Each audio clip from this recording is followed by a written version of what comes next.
मेरा नाम रवि है। आज मैं लगभग 30 साल का हूँ। यह घटना आज से लगभग 10 साल पहले की है, जब मैं 19 से 20 साल का रहा हूँगा। उन दिनों हम जबलपुर में रहते थे, जो कि मध्य प्रदेश में पड़ता है। बल्कि ये कहना चाहिए कि हम तब भी जबलपुर में ही रहते थे। असल में बचपन से लेकर के जब तक मैं 21 साल का नहीं हुआ था, तब तक जबलपुर ही मेरा घर था। इतने साल तक एक ही जगह पर रहने की वजह से घर के आसपास का पूरा इलाका मेरा देखा हुआ था। हर दुकान वाला, हर सब्ज़ी वाला और हर छोटा बड़ा जो हमारे आसपास रहता था, वो सब मुझे जानते थे। ये बात सर्दियों की है। जबलपुर में हम जहाँ पे रहते थे, वहाँ पे ठंड बहुत ज़ोरों की पड़ती थी। तापमान 4 डिग्री सेल्सियस से भी नीचे चला जाता था। शाम के 6 या 6:30 बजे से ही अंधेरा होने लगता था। बच्चे फिर भी स्ट्रीट लाइट के उजाले में कुछ पुराने खेल खेलते हुए दिखे जाते थे, जैसे चेन, आइस वाटर या पकड़ा पकड़ी।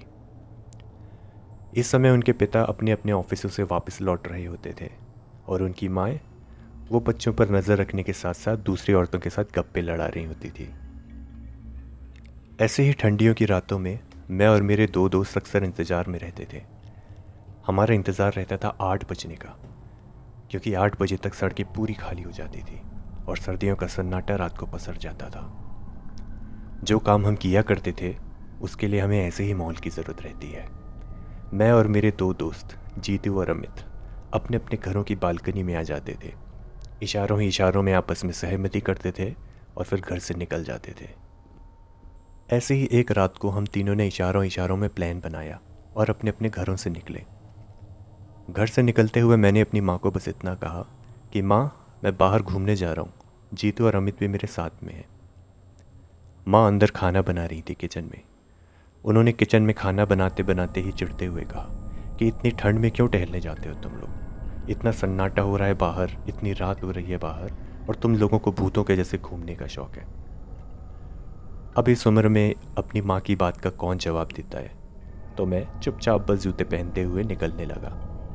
लेकिन इतने में मुझे मेरे पापा ने भी टोक दिया कि खाने खाने के टाइम तक घर तक आ ही जाना।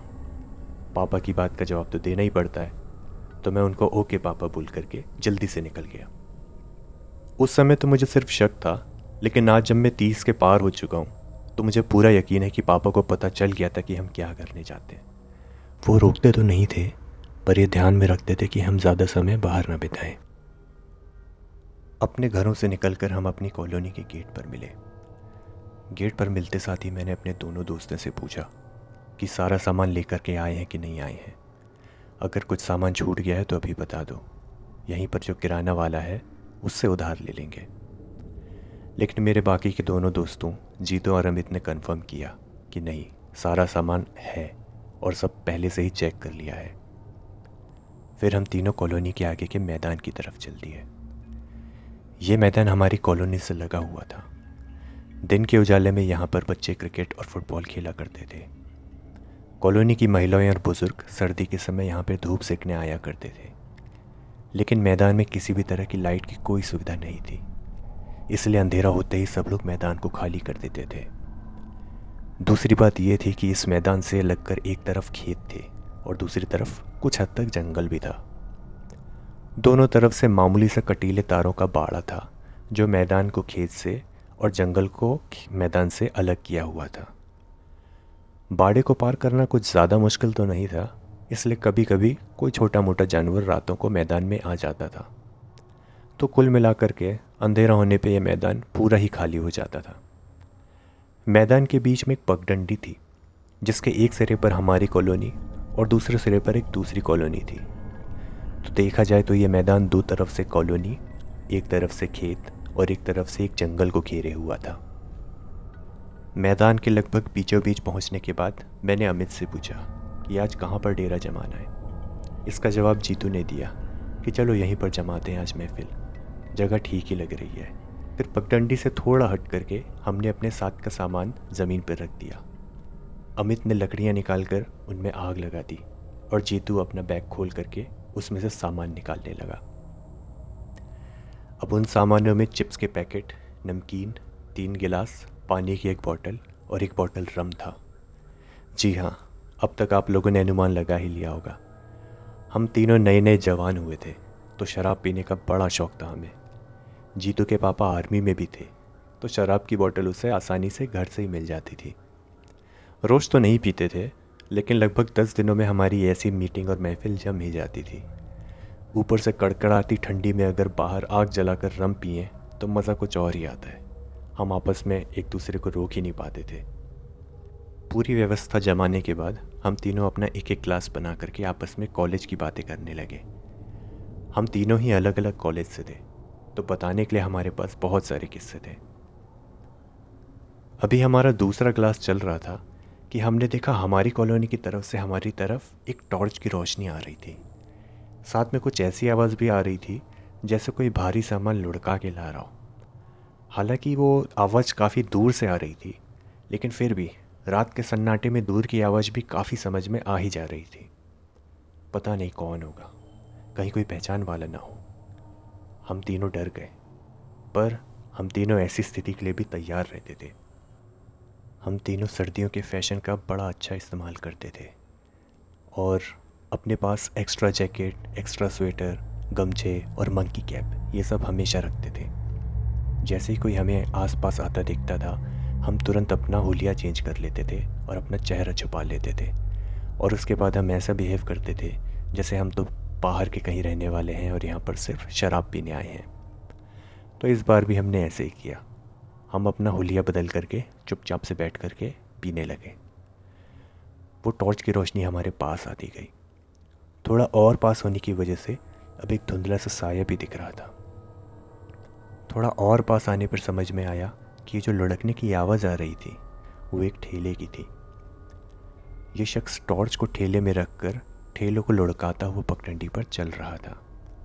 जब वो ठीक हमारे बगल से गुजरा तब हमें समझ में आया ये हमारे शिवम भैया थे। शिवम भैया हमारी कॉलोनी में सब्जी बेचते थे। पहले वो कॉलोनी में चौकीदारी का काम भी करते थे, लेकिन शादी हो जाने के बाद वो काम छोड़ करके सिर्फ सब्जी बेचने लगे। जैसे ही हमें समझ में आया कि ये शिवम भैया थे, हम तीनों ने अपना अपना चेहरा वापस से खोल लिया और मैंने शिवम भैया को आवाज़ दी, अरे शिवम भैया, आज इतनी रात हो गई क्या सब्जी बेचते बेचते?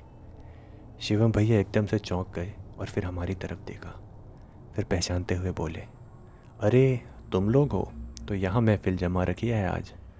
हाँ, ज़रा सा सामान बचा रह गया था ठेले का, ऊपर से बीवी और बच्चे दोनों मायके गए हुए हैं, तो घर लौटने की कोई जल्दी नहीं है, तो मैंने सोचा कि चलो पूरा ठेला ही ख़त्म कर देते हैं। लेकिन अब कोई घरों से बाहर आ ही नहीं रहा ख़रीदने के लिए, तो अब मैं भी वापस घर जा रहा हूँ। शिवम भैया को हमारी इन करतूतों के बारे में पता था, लेकिन वो चुगलखोर नहीं थे। तो फिर मैंने कहा कि भैया, जब घर में कोई नहीं है तो आप अकेले घर में क्या करोगे, आओ हमारे साथ आप भी 2-2 पैग लगा लो। मेरी बात आगे बढ़ाते हुए अमित ने कहा कि हाँ, अब तो आपको वैसे भी अब चौकीदारी नहीं करनी होती, तो आज आप अभी से पीना शुरू कर सकते हो। हालांकि अंधेरे में ठीक से कुछ दिख तो नहीं रहा था, लेकिन फिर भी जब भी शिवम भैया के सामने चौकीदारी की बात करो तो उनके चेहरे पर थोड़ी असहजता दिखने लग जाती थी। कुछ सोचने के बाद शिवम भैया ने ठेला साइड में लगा लिया और हमारे साथ बैठ गए। जीतू ने अपने बैग से एक गिलास निकाला और कहा, यह हुई ना बात। अपना पैक पीते हुए शिवम भैया ने भी अपना आइडिया दिया कि उनकी सब्जियों में जो गाजर और टमाटर बच गए हैं वो भी यहीं पर काम आ जाएंगे सलाद के तौर पर। एक पैक ख़त्म करने के बाद शिवम भैया उठे और गाजर और टमाटर को काट कर सैलड बना के ले आए। ज़मीन पर एक प्लास्टिक का बैग बिछाया गया और उसके ऊपर सलाद को रख दिया गया। किस्मत से जीतू के बैग में नमक भी निकला, तो उसको सैलड के ऊपर अच्छे से छिड़क दिया गया। ऐसे ही गप्पे लड़ाते हुए हमको 1 घंटा हो गया। सभी लोग 3-4 पैक ख़त्म कर चुके थे। शिवम भैया के साथ तो ठीक था, लेकिन हम तीनों को तो घर जाना था, इसलिए हमको ज़्यादा ध्यान देना रहता था कि हम ज़्यादा ना पिएं। अपना चौथा पैक ख़त्म करने के बाद जीतू ने कहा कि यार, अब अंधेरे के साथ धुंध भी हो रही है, जल्दी से अपना अपना ग्लास ख़त्म करो और फिर घर निकलते हैं। अमित को अब तक थोड़ी चढ़ गई थी, तो वो निडर होकर के बोला, अबे डरता है क्या? क्या हो जाएगा अगर थोड़ी सी धुंध हो भी गई तो?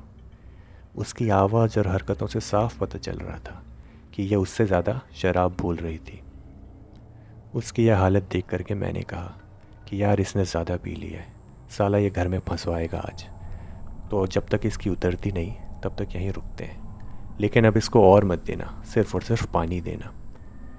तो जीतू भी अटखेलियाँ करता हुआ बोला, ठीक है, हाँ, और देखा जाए तो डरने की इतनी बात नहीं है, आखिर हमारे साथ हमारे निडर चौकीदार जी जो हैं। और इस बार मैंने आँख के उजाले में साफ देखा। जैसे ही चौकीदार शब्द का जिक्र आया, शिवम भैया पीते पीते रुक गए। फिर उन्होंने एकदम से अपना पूरा ग्लास ख़त्म किया और बोले, वैसे तो डरने की बात नहीं है, लेकिन कुछ चीज़ें ऐसी होती हैं कि जिनसे डरने में ही समझदारी है। शिवम भैया से ऐसे वाक़ये की किसी को उम्मीद नहीं थी। तो फिर मैंने पूछा, आपको किसका डर भैया? आपके साहस की वजह से ही तो आपको कॉलोनी ने पूरी सहमति से चौकीदारी के लिए वोट किया था। कॉलोनी के मैनेजमेंट तो किसी और को चौकीदार बना रहे थे, लेकिन हमको पता है असली निडर तो आप ही हो। मेरी बात का जवाब देते हुए शिवम भैया बोले कि निडरता उन चीज़ों के सामने दिखाई जा सकती है जिनके बारे में आपको पता है। जैसे मैंने शुक्ला जी के घर से सांप को पकड़कर बाहर निकाला था, तो मुझे पता है कि सांप का अगर मैं पीछे सिर से पकड़ लूँ तो सांप मेरा कुछ नहीं बिगाड़ सकता। लेकिन जिन चीज़ों के बारे में आपको पता ही ना हो, तो उसके सामने बहादुरी दिखाना बहादुरी नहीं, बेवकूफ़ी होती है। शिवम भैया के मुंह से ये सुनकर मैंने और जीतू ने एक दूसरे की तरफ हैरानी से देखा। ये कैसी बात कर रहे हैं हमारे शिवम भैया? हमने कभी सोचा भी नहीं था कि ये मस्त मौला इंसान इतनी गंभीर बात कर सकता है। तो मैंने शिवम भैया से पूछा कि इसका क्या मतलब है भैया? क्या किसी चीज़ ने आपको भी डराया है? शिवम भैया ने अपना खाली गिलास आके करते हुए कहा, पैक बनाओ। जीतू उनका पैक जल्दी से बनाने लगा।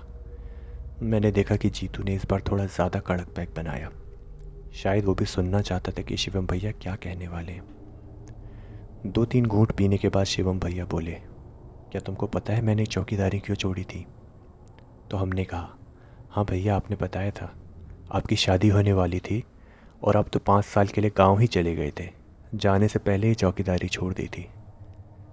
हाँ, ये मैंने सबको यही बताया था, लेकिन मेरी शादी चौकीदारी छोड़ने के 1 साल बाद हुई थी। शादी के 1 साल पहले से ही मैं गांव चला गया था सबको छोड़कर। चलो आज मैं तुमको सच बताता हूँ कि मैंने क्यों छोड़ी यहाँ की चौकीदारी। कहकर शिवम भैया ने अपना गिलास फिर से आगे किया। ऐसा लग रहा था कि वो जो बात बताने वाले हैं उसको बताने के लिए उनको शराब की ज़रूरत है। उस दिन भी मैं शाम को सब्ज़ी बेचने निकला था। मेरी चौकीदारी की ड्यूटी 9 बजे से शुरू होती थी, तो मैं 6 से 9 बजे तक सब्ज़ी बेचता था और उसके बाद ठेला एक जगह पर लगा करके चौकीदारी करता था।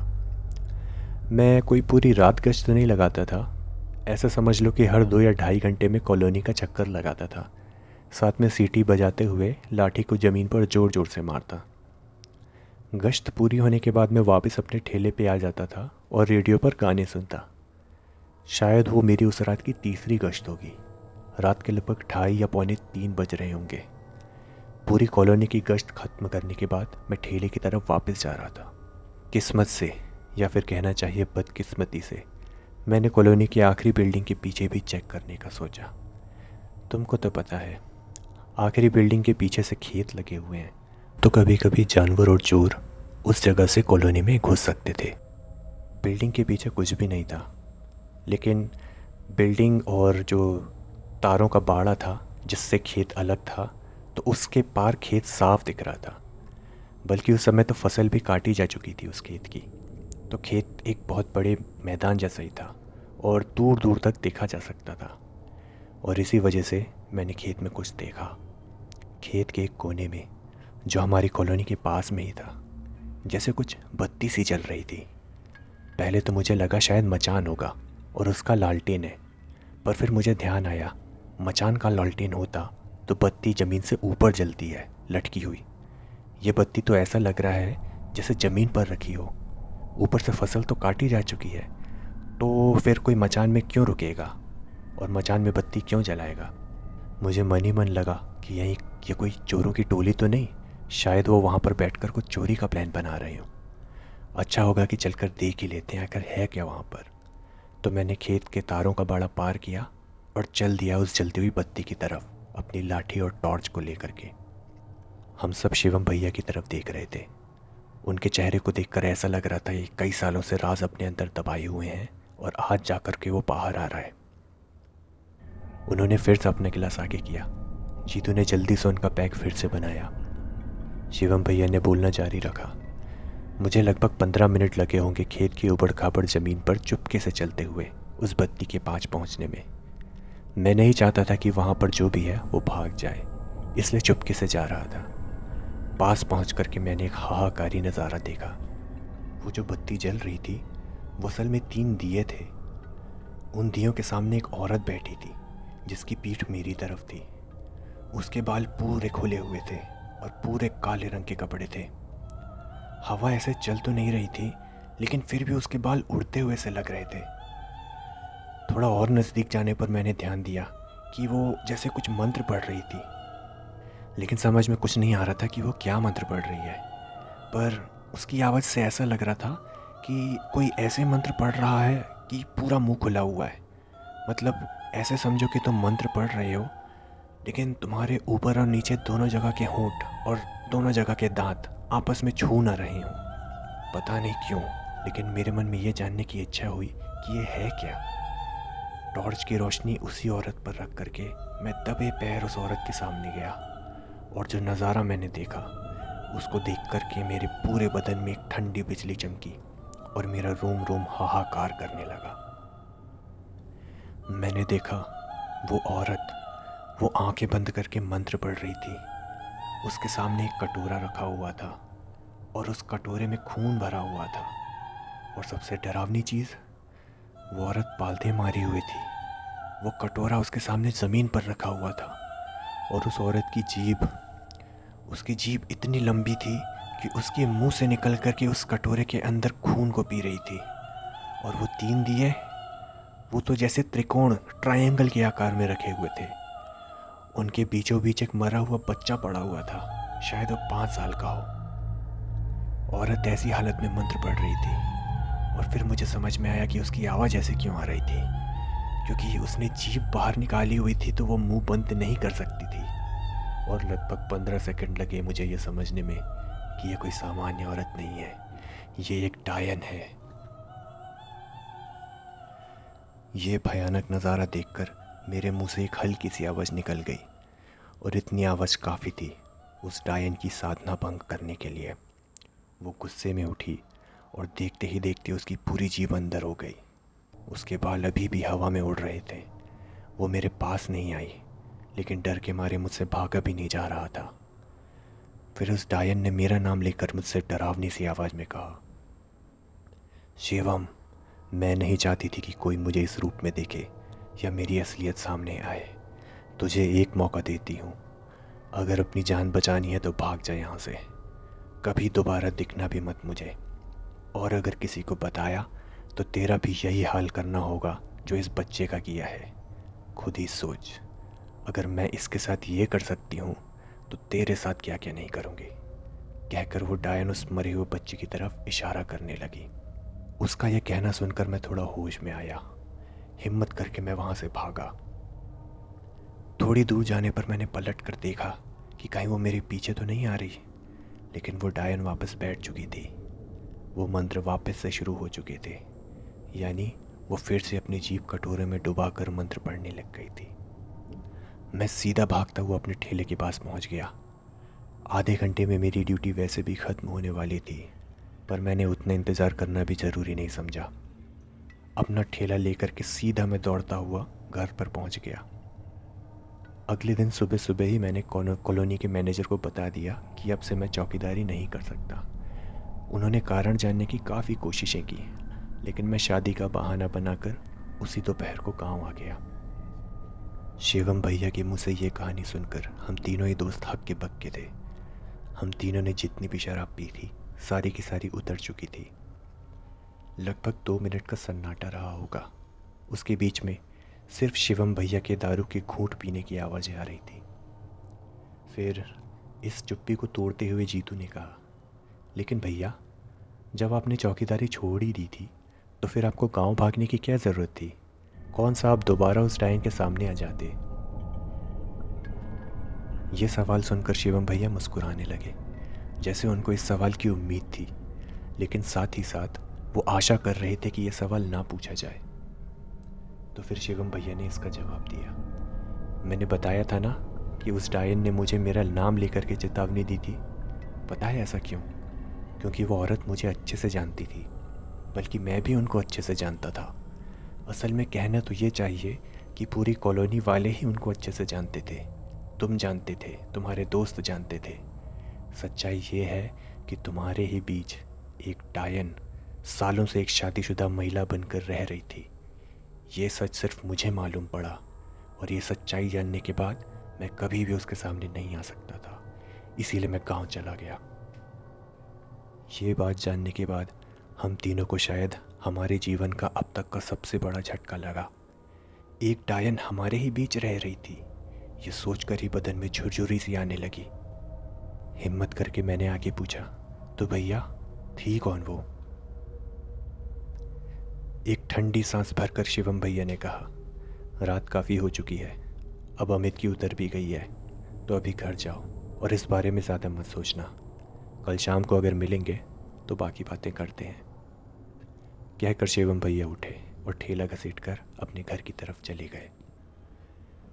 शिवम भैया के जाते साथ ही हम भी जल्दी जल्दी उठे और अपना सामान समेटने लगे। हमने आग को बुझाया, मुंह से शराब की गंध ना आए इसलिए सौंफ और पान भी खा लिया। फिर चुपचाप बिना आपस में बात किए ही घर की तरफ जाने लगे। एकदम से हम तीनों में से कोई भी बहादुर नहीं रह गया था। किसी को भी सन्नाटे और अंधेरे से लगाव नहीं रह गया था। सबके सब जल्दी से जल्दी बस घर जाना चाहते थे। रात के खाने के समय भी मैं वही सब सोच रहा था जो शिवम भैया ने हमें बताया था। जाहिर सी बात है, नींद रात को कोसों दूर थी। अच्छा ये था कि अगले दिन संडे का था तो कॉलेज की छुट्टी थी। रात भर में मैं ये सोचता रहा कि कौन हो सकती है वो डायन। फिर मैं सोचने लगा कि ऐसी कौन आंटी थी जो बचपन से हमें डरावनी लगती थी। और शिवम भैया अब कॉलोनी में वापस आ रहे हैं सब्जी बेचने, मतलब वो आंटी अब कॉलोनी में भी नहीं रहती होगी। रात भर में मैं जितना जेम्स बॉन्ड बन सकता था बना, लेकिन ऐसी कोई भी तस्वीर मेरे सामने नहीं आई जो सारी कसौटियों पर खरी उतरे। सुबह होने पर मैं शिवम भैया से मिलने के लिए बेचैन था। शाम का इंतज़ार मुझसे हो ही नहीं रहा था। मुझे किसी से तो इस विषय में बात करनी ही थी। तो पहले मैं अमित के घर गया। अमित के रूप में जब हम अकेले हुए तो मैंने उससे पूछा, क्या लगता है तुझे कौन होगी वो डायन? तो इस पर अमित ने मुझे सीधा सा जवाब दे दिया, देख भाई, मुझे इस टॉपिक पर कोई बात नहीं करनी, और ना ही मुझे ये जानना है कि वो कौन होगी, बल्कि मुझे तो ये भी नहीं जानना कि वो थी भी या नहीं थी, या शिवम भैया सच भी बोल रहे थे या नहीं। मैं समझ गया था कि अमित कल रात के डिस्कशन से अंदर तक डर गया है, और मैंने उससे आगे भी कुछ नहीं पूछा। उसके घर में थोड़ा और बैठ कर के मैं बाहर निकला तो बाहर कॉलोनी की सड़क पर ही मुझे जीतू मिल गया। जीतू से मिल कर के मैं दुविधा में था, क्या जीतू से इस टॉपिक पर कुछ बोलूं या नहीं, मगर जीतू ने खुद ही यह टॉपिक उठा लिया। उसने मुझसे कहा, रवि, शायद मैं समझ गया कि वो कौन हो सकती है। मैंने उससे जल्दी से पूछा, क्या? कौन? किस पर डाउट है तुझे? तो उसने मुझको जवाब दिया, देख, मैं पूरे तरीके से तो नहीं बोल सकता, और इसलिए मैं तुझे गलत नाम नहीं देना चाहता, इसलिए शाम का इंतज़ार करते हैं और शिवम भैया को आने देते हैं, या अगर मैं ना आऊँ तो तू शाम को शिवम भैया से खुद पूछ लेना और मुझे बस हाँ या ना में जवाब दे देना। तो मैंने उससे खींचते हुए पूछा, तू कहना क्या चाहता है? अगर तू नाम नहीं बताएगा तो मैं कैसे हाँ या ना में जवाब दूंगा कि तेरा सोचना सही है या गलत? तो उसने मुझसे कहा, मैं तुझे एक हिंट देता हूँ, जो नाम शिवम भैया बताएंगे, अगर उस नाम के आसपास ये हिंट सही बैठती है तो बस रात को मुझको हाँ या ना बता देना। तो मैंने उससे कह दिया, चल ठीक है, मैं कोशिश करूँगा, क्या है वो हिंट? तो जीतू ने मुझको हिंट दी, मिसिंग, यानी लापता। उसने बस इतना कहा और घर की तरफ चल दिया। उसकी आवाज़ से पता चल रहा था कि वो किसी बात से थोड़ा मायूस है, शायद इसलिए वो अपना शक सीधा सीधा नहीं बता रहा था। आखिर शाम हो ही गई और शिवम भैया अपनी सब्जी का ठेला लेकर आ ही गए। उनके आते ही साथ मैं उनकी आगे पीछे चलने लगा। मैं इंतज़ार कर रहा था कि कब सब्जी खरीदने वालों की भीड़ कम हो और मैं उनसे सवाल पूछूं। शिवम भैया भी समझ गए थे कि मैं क्यों आगे पीछे चल रहा हूं, पर उन्होंने मुझसे कुछ कहा नहीं, मुझे देखकर बस मुस्कुराने लगे। आखिर थोड़ी देर में मुझे मौका मिल ही गया शिवम भैया से अकेले में बात करने का। तो मैंने उनसे कहा, भैया आपको तो पता ही है कि मैं क्या पूछने आया हूँ। इससे पहले कि कोई और आए, बस आप मुझे नाम बता दो और मैं अपने रास्ते चल दूँगा। शिवम भैया ने मेरी तरफ देखा, फिर पानी के लोटे से एक घूंट पानी पिया, फिर मेरी तरफ देखे बिना ही उन्होंने कहा, मिसेस सक्सेना, और जल्दी से ठेला धकेल कर आगे चल दिया। ये नाम सुनकर मुझे सच में धक्का लगा। मिसेस सक्सेना यानी सक्सेना आंटी। पर वो तो कितनी अच्छी थी, सब बच्चों से कितना प्यार करती थी। लगभग हर शाम को जब भी हम बच्चे जीतू के यहाँ जाते थे तो वो हमें अपने घर भी बुलाती थी और रसना, जूस या फ्रूट जूस कुछ ना कुछ तो देती ही थी। जीतू के पड़ोस में ही रहती थी वो उस टाइम, तो जीतू के परिवार से उनके संबंध बहुत अच्छे थे, लेकिन बहुत बुरा हुआ था यार उनके साथ। सोचते सोचते मैं एकदम से चौंका। सक्सेना आंटी का बेटा, वो एक दिन अचानक से गायब हो गया था। अंकल और आंटी में बहुत लड़ाई हुई थी। उसके गायब हो जाने के बाद बात तलाक तक आ गई थी। अरे उसके गायब होने के कुछ सालों बाद ही तो तलाक हो गया था उनका। और फिर पहले आंटी और फिर अंकल ने कॉलोनी छोड़ दी थी। और जिस दिन उनके बेटे के गायब होने का पता चला था, उसी सुबह तो शिवम भैया ने चौकीदारी की नौकरी छोड़ी थी। और जीतू ने सुबह जो हिंट दी थी, लापता, मिसिंग, उनका बेटा आज तक लापता ही तो है। यानी जीतू का सोचना सही है। और सक्सेना आंटी जीतू की फैमिली के करीब थी, शायद इसीलिए वो खुलकर नहीं बता रहा था। यही सब सोचते सोचते मैं घर तक पहुंच गया। मेरा दिमाग अभी भी सारे धागों को जोड़ रहा था।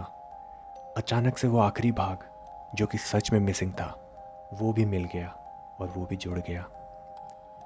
शिवम भैया ने बताया था कि जब वो डायन मंत्र पढ़ रही थी तब दियों के बीच में एक मरा हुआ बच्चा पड़ा हुआ था। तो इसका मतलब सक्सेना आंटी ने, उस डायन ने, अपने ही बच्चे को किसी तंत्र साधना के लिए बलि चढ़ा दिया था। ये सच्चाई जानने के बाद मैं पूरा दिन परेशान रहा। शिवम भैया और शायद जीतू को भी इस बच्चे के गायब होने का राज पता चल गया था, लेकिन पुलिस को नहीं बता सकते हैं, बल्कि किसी को भी नहीं बता सकते। कौन करेगा यकीन। उस रात को हम तीनों दोस्तों में से किसी का भी मन मिलने का नहीं था। रात के 8 बजे रोज की ही तरह मैं बालकनी पर तो आया था। बाहर लोगों की भीड़ कम होती जा रही थी और सन्नाटा अपनी जगह लेने लगा था। लेकिन अब मेरा ऐसे सन्नाटे में घूमने का बिल्कुल मन नहीं था। ये डर भी था और एक हाहाकार भी, जो एक डरावनी सच्चाई के सामने आने पर हुआ था। मैंने नज़र मारी तो जीतू अपनी बालकनी पर था और मेरी ही तरफ देख रहा था। उसने इशारे से मुझसे कुछ पूछा। वो जानना चाहता था कि मैं शिवम भैया से मिला या नहीं। मैंने उसे इशारे में हाँ कहा। यह उसके दोनों ही सवालों का जवाब था। जीतू ने आगे ना कुछ कहा ना कुछ पूछा और फिर हम दोनों ही अपने अपने घरों में अंदर चले गए।